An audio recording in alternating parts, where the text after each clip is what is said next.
بسم اللہ الرحمن الرحیم۔ سب سے پہلے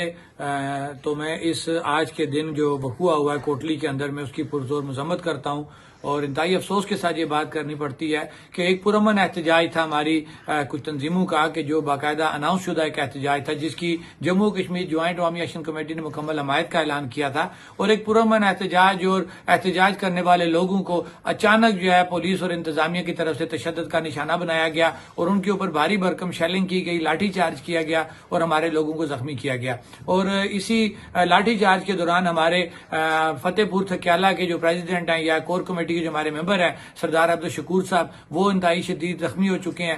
اس وقت وہ ہسپتال میں موجود ہیں۔ ہمارے ایک اور تاجر ہیں جن کی لات کا فریکچر ہو گیا، وہ ہسپتال میں موجود ہیں۔ اسی طرح جو ہے اور لوگ جو اس وقت ابھی سامنے نہیں آئے جو زخمی ہیں۔ تو میں یہ مطالبہ کروں گا حکومت سے کہ یہ جو اتنا احمقانہ جو فیصلہ کیا گیا کہ پرامن ایک احتجاج ہو رہا تھا، آپ نے کیوں اس احتجاج کے اوپر لاٹھی چارج کیا؟ کس نے یہ فیصلہ کیا؟ تو ہمارا یہ حکومت سے مطالبہ ہوگا کہ فی الفور جو ہے وہاں پہ آرڈرز اناؤنس کرنے والے جو لوگ ہیں، میں یہ کہوں گا کہ ڈپٹی کمشنر، ایس ایس پی اور جو اسسٹنٹ کمشنر جو کوٹلی کے ہیں ان کو جو ہے فی الفور ان کے خلاف جو ہے وہ ایف آئی آر کاٹی جائے، کیونکہ اس وقت جو ریاست کے اندر حالات جو ہیں وہ خراب کیے گئے، خاص طور پہ کوٹلی میں جو حالات خراب کیے گئے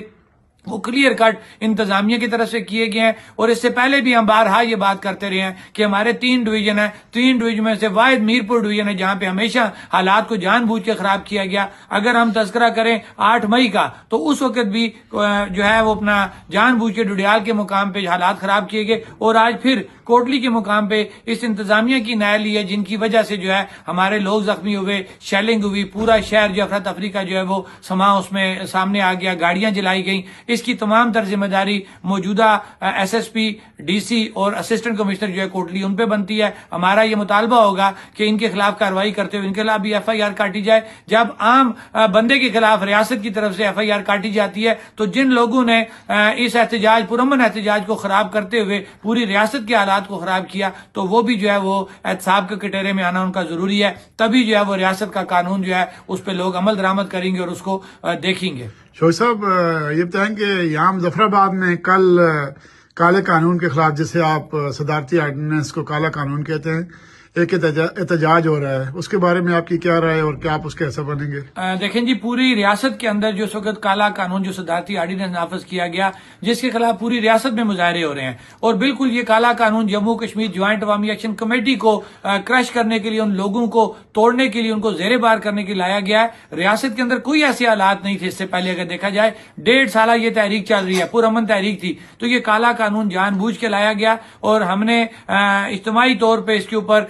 بالکل فیصلہ کر لیا ہے کہ جہاں کہیں پہ بھی احتجاج ہوں گے ہم جو ہے ان کی حمایت کریں گے، ہم ان کا حصہ بنیں گے۔ اور اگر کل مظفر آباد کے اندر بھی انہوں نے کوٹلی والا ایونٹ جو ہے وہ کرنے کی کوشش کی، تو پھر جو حالات خراب ہوں گے اس کی تمام تر ذمہ داری انتظامیہ اور حکومت پر ہوگی، کیونکہ جموں کشمیر جوائنٹ عوامی ایکشن کمیٹی نے ہمیشہ پرامن جدوجہد پہ یقین رکھا، اور آج تک جموں کشمیر جوائنٹ عوامی ایکشن کمیٹی پرامن جدوجہد کرتی رہی ہے اور کرتی رہے گی اس وقت تک جس وقت تک جموں کشمیر جوائنٹ عوامی ایکشن کمیٹی کا چارٹر آف ڈیمانڈ مکمل نہیں ہوتا۔ شوقی صاحب، یہ بتائیں کہ ابھی تک کے حالات میں کسی سطح پہ آپ سے رابطہ کیا گیا یا کہ حکومت کی طرف سے ایکشن کمیٹی کو انگیج کرنے کی کوشش کی گئی ہو؟ نہیں سر، ایسی کوئی بات نہیں ہے۔ یہ صرف آتے ہیں، اگر ان کے اندر اتنی ہمت ہو نا سر، تو یہ اوپن بیٹھے، ہمیں بھی بلائیں، میڈیا کے سامنے بیٹھ کے یہ مذاکرات کریں، اور وہاں پہ پتہ لگے کہ کون سی چیزیں انہوں نے پوری کر لی، ہمارا چارٹر آف ڈیمانڈ کیا ہے اور یہ صدارتی آرڈیننس انہوں نے کیوں لایا، ان کو بھی اس کا جواب دینا پڑے گا۔ اور پھر یہ کہتے ہیں جی صدارتی آرڈیننس میں تو ایسی کوئی بات نہیں ہے کہ جس کی وجہ سے آپ کو پریشانی ہو،